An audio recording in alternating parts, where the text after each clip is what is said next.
You could say this is a part two to positive vibes, you deserve good things. And I deliberately deviated a little bit from that because I wanted to present that topic from a slightly different take. I decided to, during that topic, talk about how people will pretty much focus on finding happiness because clearly good things would be associated with happiness. But I was also describing the conflicts, the clashes that there may be on your quest to good things, good moments, the happiness part. So now I wanted to officially create a topic in which I try to explore the meaning of good things because sometimes I feel like in our quest for happiness, our definition of what is a good thing varies. And by good thing, it could mean anything. For instance, everyone deserves good things. Let's define what a good thing is. I think we can all agree that having things like an education is a good thing, but there's also the importance of a good education. What makes education good? And I think that will very quickly turn complicated. And that's why, in the official topic of you deserve good things, I was like expressing myself in a way where it seems to be a quest for happiness. A good education, I think, is the one that is relevant for your present to help you be well in the future, whilst acknowledging that cost in the past that led to what we have in the present, whether it's something that we're enjoying or something that is still a curse. So, for me personally, I think a good education doesn't necessarily have to be an education where I go on to achieve big things and have a bank account that I can't even handle. But I think that an effective education, a good education, is education that's practical. For instance, you will know how to live wherever you choose to live, and you'll be able to at least get by. And for the sake of simplicity, let's limit ourselves to your country. And naturally, because you cannot expect for me to be successful, say, in Japan if I'm American and I don't know the Japanese language, etc.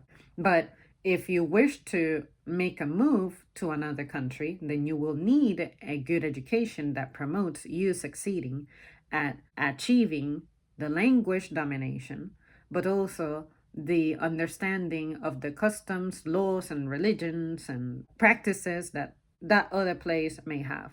How do you go about that? What ensures that you can have that education? Preferably, you would be getting the education from that very place you're going to.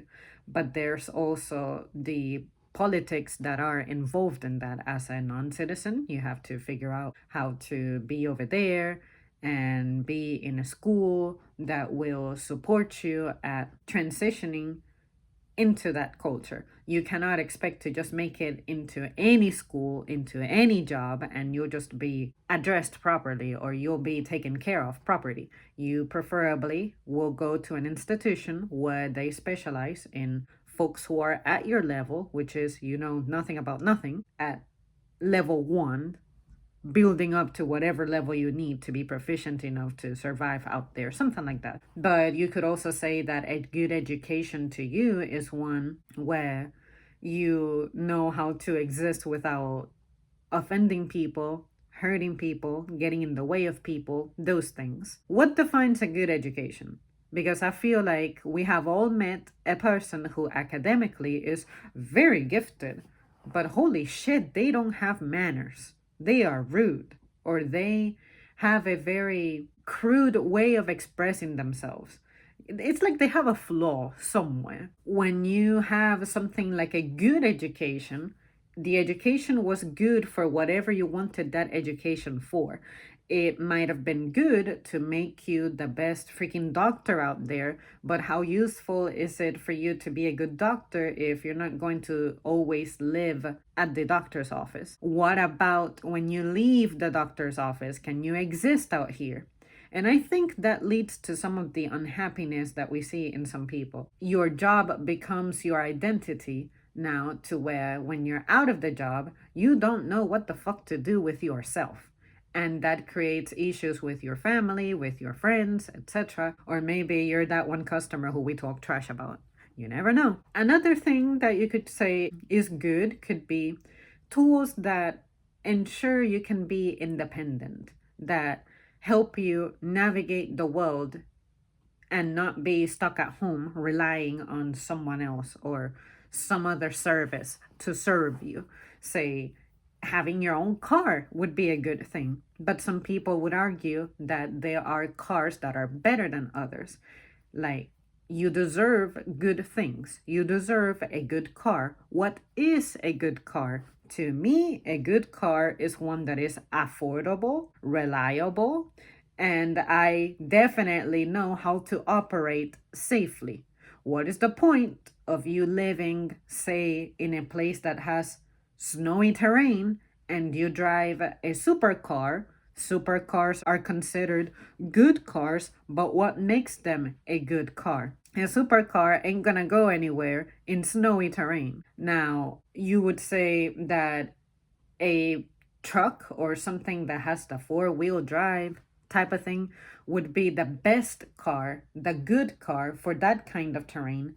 I, as much as I hate big vehicles, can understand that if I lived in a place where terrain is too challenging for a sedan, I'm going to have to embrace that vehicle that is suited for that kind of terrain. You deserve a good vehicle.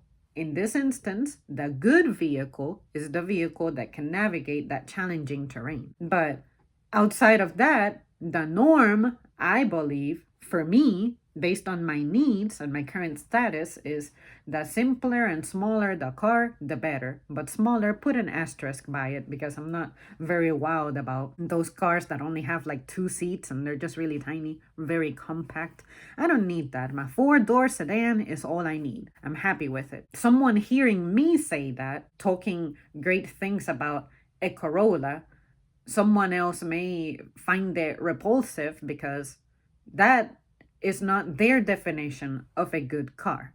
But despite us living in the same area, in the same spot, doing similar things with our day, we are going to disagree on the definition of a good thing. A good car. To me, having your transportation already at base level, that is a good thing. Transportation that doesn't leave you stranded and you can access at any time is good transportation. But what are we going to do? We're going to find ways to be unhappy with it. Maybe you're going to say that my sedan is too short. You're going to say that you driving your SUV is better because more space and more visibility, a higher vantage point. I would argue you probably have less space than I do in your spaceship of a vehicle, unless you use the roof and it has rails to add things to it. But also, you get more blind spots the bigger your vehicle is,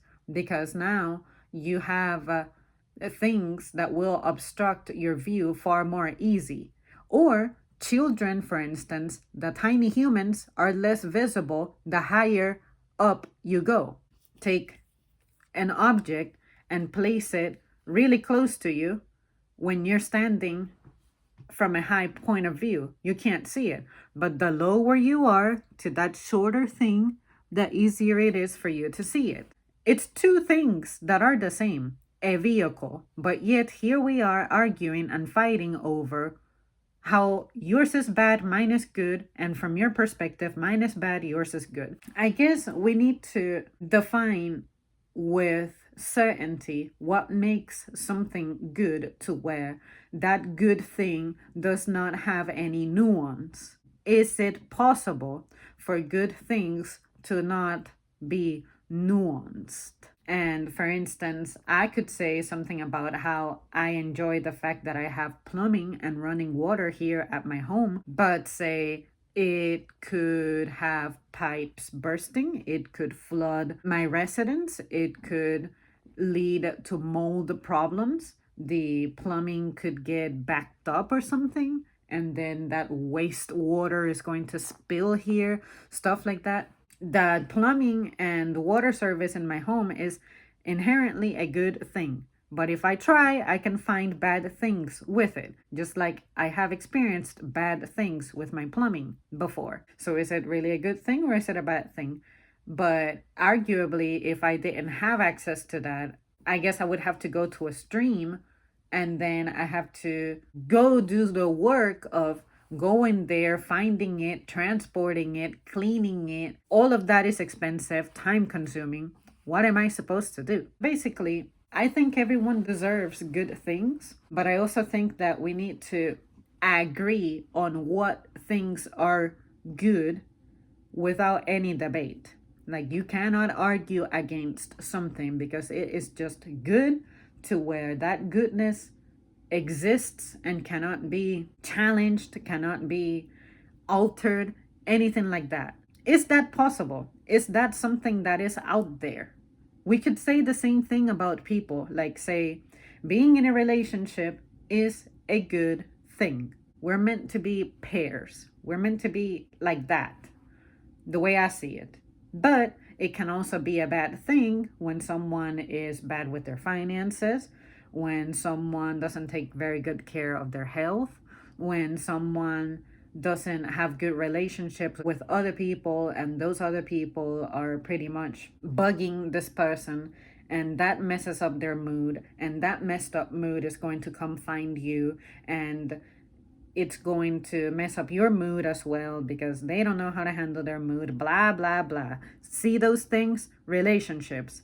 Something good, but somehow there can be something taking place to where the relationship becomes bad. Why? Because people are different.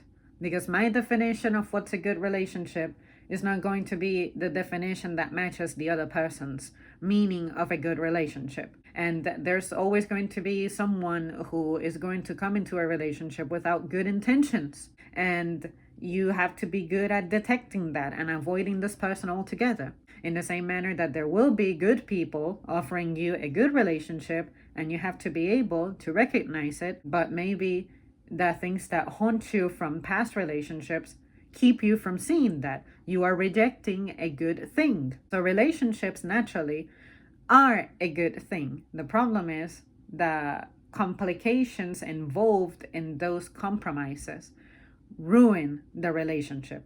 Sometimes relationships can be ruined for religious reasons, for cultural reasons, for familial reasons. How do you deal with that? I think that this is a topic that's just too nuanced to be defined. Yes, you do deserve good things, but be satisfied when something is good enough, I guess, as opposed to taking something that's good and you find ways to complicate it to where the value of its goodness begins to dwindle. Does that make sense? So if you have a vehicle that works and is reliable, be happy with it, as opposed to being like, oh, but it's old and it has some, I don't know, rust spots on it here and there. Is the entire integrity of it compromised? Is it still running? Does it still shield you from precipitation, etc.? Okay, we'll let it go. Until it becomes a problem that needs addressing, then just don't mess with it. Be grateful that you even have it. Some people don't have it at all, and they have to depend on others or public transportation, and that schedule can be shit sometimes, or you have to be out there withstanding the elements until one bus rolls by. See what I mean? Just don't complicate shit that doesn't need to be complicated, and then you'll be happy. That's why I keep saying, even with the things that I know I'm lacking in my life, I can still feel satisfaction living simply because the very basics are fulfilled. Why would I need to trip over more things? I will continue to advocate for the things that I believe could make life better universally for everybody, including myself, because contrary to what you may believe, I don't especially like to suffer. But at the same time, I keep asking myself the very basics that I was taught and that I proved and believe that are what I need to be happy are fulfilled. Leave it at that. I got the clothes, I got the home, or at the very least, the shelter from the elements. I got the access to the food, the access to the water, and the access to cleaning myself, all those things. Why look for more when it's not necessary?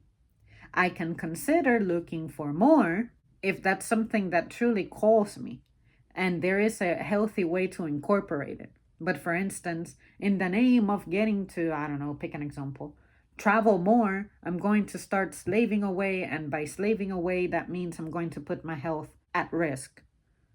Do I value the experience more, the pursuit of that experience more, or do I value my well being physically a little more? And by extension, mentally. Because living with pain sucks. It'll mess up with you psychologically quick. See what I mean?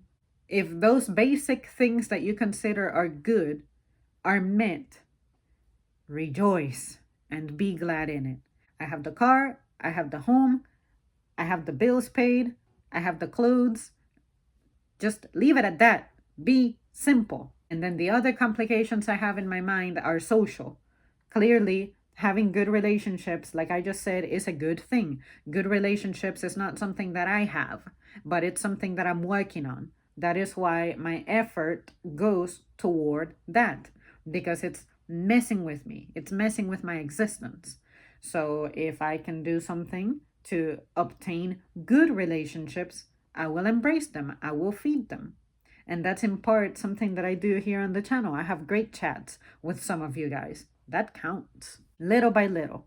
Well, that's it for me on this one. Thank you so much for tuning in. I hope it made sense, and I hope that you see why I had to kind of like break this into two sections and not really overly complicate the other topic about how everyone deserves good things and how I took that into a happiness and how I gave that a happiness twist and how this one is about things.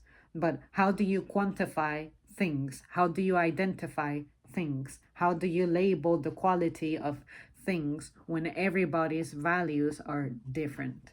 That is the challenge.